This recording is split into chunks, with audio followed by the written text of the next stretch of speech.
Hey guys, I'm Nathan from Arms and Armor. Today I want to talk to you about the likely impacts of tariffs on the sword world and Arms and Armor in particular, with a special focus on our customers, so stay tuned. So some of you know that in my previous life, before becoming a sword maker, I was a university professor of human geography, and I actually taught a bunch of university courses on globalization, international development, political economy, which was until now only tangentially related to the sword world. But at this point, it's all of a sudden relevant. So, what do these tariffs mean? Well, it depends a great deal how long they last and how exactly they're applied.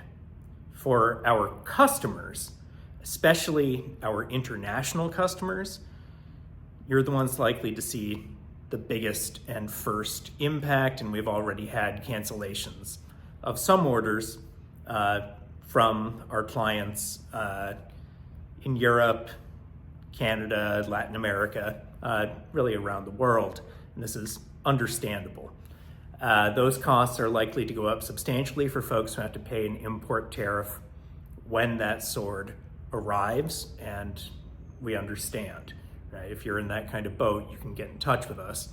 We can see what we can figure out.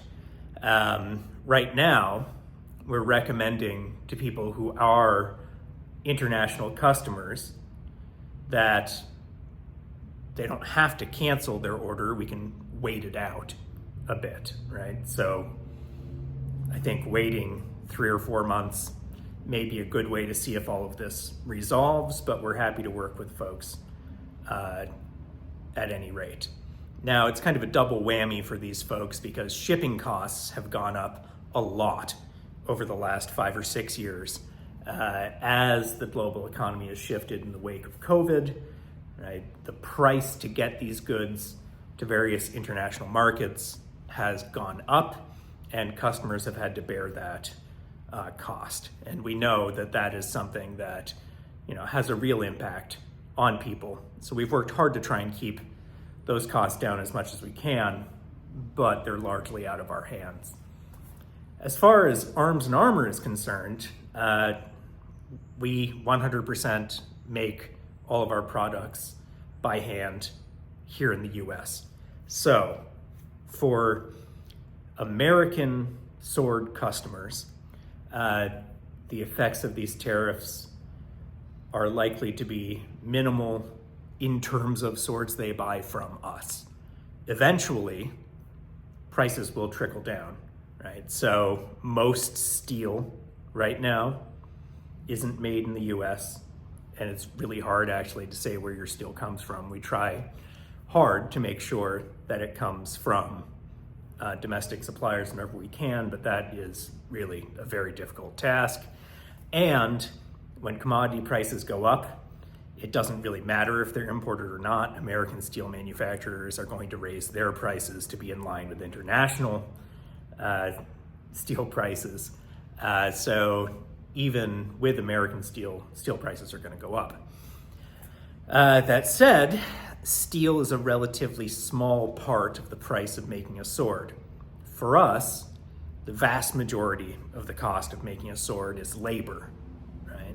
Now, there's also things like abrasives, right, which we have to buy to grind steel, wood. That's all domestic that we get. The ash that we source locally isn't gonna go up in price dramatically due to tariffs or anything like that. But some secondary services we use, like the foundry, where we do some casting of parts and heat treatment and other things like that.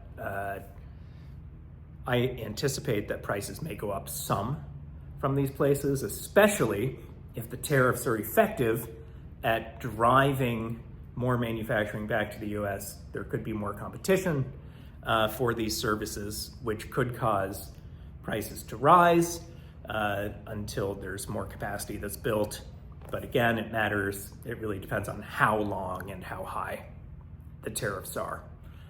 For the sword community, as a whole, I think this has some substantial implications, right? Especially when it comes to swords from China and India, which is where most of the lower price collectible sharp swords come from, as well as the HEMA, or Historical European Martial Arts community, who buy a lot of their training swords, fetters, from Eastern European makers.